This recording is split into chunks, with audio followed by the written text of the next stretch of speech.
গরম মানেই হালকা পাতলা রান্না, আর সেটা যদি হয় সবজি দিয়ে একটা ঝোল রেসিপি, তাহলে তো কথাই নেই। নমস্কার, কুইজিনিয়া চ্যানেলের পক্ষ থেকে সকলকে জানাই সাদর আমন্ত্রণ। আমাদের সবার চ্যানেল কুইজিনিয়াকে সাবস্ক্রাইব করে পাশে থাকা বেল বাটন আর অল আইকন প্রেস করে রাখলেই সব নতুন ভিডিও নোটিফিকেশান আপলোড হওয়া মাত্র পৌঁছে যাবে আপনাদের কাছে। আজকে আমি নিয়ে এসেছি একটা গরমকালীন সহজপাচ্য সুস্বাদু নিরামিষ রেসিপি, যেটা ভাত দিয়ে তো ভালো লাগবেই, রুটি দিয়েও কিন্তু দারুণ লাগে। এই একটা রেসিপিতে ডিনারও হয়ে যেতে পারে কমপ্লিট। আসুন দেখে নেওয়া যাক বানানোর পদ্ধতিটি। রান্নাটা হবে সর্ষের তেলে। তার আগে আমরা এখানে নিয়েছি কিছু সবজি, 200 গ্রাম পটল, তার সাথে নিয়েছি 2টো আলু ডুমো করে কেটে, তার সাথে নিয়েছি আমরা এখানে 100 গ্রাম মতো কুমড়ো, আর অতি অবশ্যই নিয়েছি কাঁকরোল এখানে আমরা নিয়েছিলাম 250 গ্রাম মতো। এবার এই সমস্ত সবজিগুলো আমার কেটে বেছে রেডি করা আছে, ধুয়ে নিয়েছি। রান্নার জন্য বললাম যেরকম সর্ষের তেল, তেলটা গরম হয়ে গেলে ফোড়নের জন্য দিচ্ছি 1/4 টিস্পুন গোটা জিরে, আর তার সাথে একটা তেজপাতা।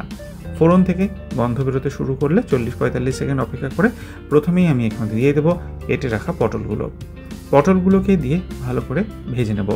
পটলগুলো মিনিট 1 বা 1.5 মিনিট মতো ভেজে নেব, আর তারপর তাতে আমরা পরবর্তী যে সবজিটা অ্যাড করছি সেটা হচ্ছে আলু।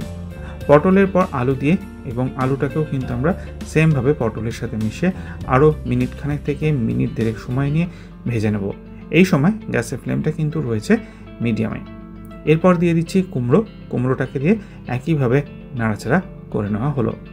সমস্ত সবজিগুলো হয়ে যাওয়ার পর লাস্ট যে সবজিটা দেবো সেটা হচ্ছে কাঁকরোল। এর মধ্যে চাইলে আপনারা কিন্তু, যেহেতু গরমকাল, ঝিঙেটাও অ্যাড করতে পারেন, সেটাও কিন্তু খুব ভালো লাগে।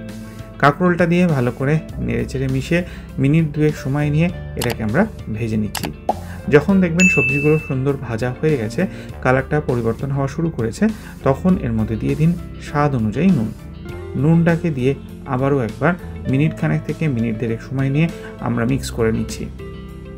এরপর দেবো ড্রাই স্পাইসেসের মধ্যে 1/4 টিস্পুন হলুদ গুঁড়ো, 1/4 টিস্পুন কাশ্মীরি লাল লঙ্কার গুঁড়ো, 1/2 টিস্পুন করে ধনে গুঁড়ো, আর 1/2 টিস্পুন জিরে গুঁড়ো। এই যাবে ড্রাই স্পাইসেস। একদম কম মশলা কিন্তু সুস্বাদু রান্না।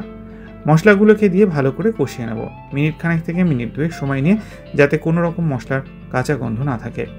দিয়ে দেবো পরিমাণ মতো জল। যেহেতু সবজির পরিমাণটা বেশি আছে, আমি এখানে কিন্তু প্রায় 450 মিলিলিটার জল দিয়েছি। জলটাকে দিয়ে ভালো করে নেড়েচেড়ে মিশিয়ে এরপর দিয়ে দিচ্ছি আমরা 1/2 টিস্পুন চিনি। নিরামিষ এই সবজিতে চিনিটা না দিলে কিন্তু স্বাদটা খোলে না। চিনিটাকে দিয়ে আমরা এখানে কয়েকটা কাঁচা লঙ্কা দিয়ে দিয়েছিলাম, যেটা ভিডিওতে ওঠেনি, আর তারপর একটা ঢাকনা চাপা দিয়ে 10 থেকে 12 মিনিট মিডিয়াম টু হাই ফ্লেমে কুক করেছি। ঢাকনাটাকে ফাইনালি খুলে নিলাম। সবজি কিন্তু এখানে সেদ্ধ হয়ে গেছে, আর আমি কিন্তু একটু ঝোলঝোলি এটা নামাবার আগে 1 টিস্পুন ঘি দিয়ে দিলাম। ঘিটা অপশনাল, বাট দিলে স্বাদ এবং গন্ধ দুটোই খুব ভালো হয়। ঘিটাকে দিয়ে নেড়েচেড়ে মিশিয়ে ফ্লেমটা অফ করে দিলে তৈরি হয়ে গেল আমাদের এই গরমকালীন একটা সবজির ঝোলের রেসিপি। বাড়িতে অতি অবশ্যই বানিয়ে খেয়ে জানাবেন কেমন লাগলো, আর ভালো লেগে থাকলে বরাবরের মতো একটা লাইক এবং প্রচুর শেয়ার করতে ভুলবেন না যেন।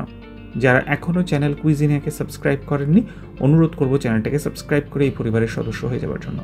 লাইফ ইজ প্রেশাস, গল্পের শেখালেকাল চ্যানেল দুটিকে সাবস্ক্রাইব করতে আজকে এই ভিডিও ডেসক্রিপশন বক্সের লিঙ্কটা প্লিজ চেক করে নেবেন। সবাই ভালো থাকবেন, সুস্থ থাকবেন। নমস্কার।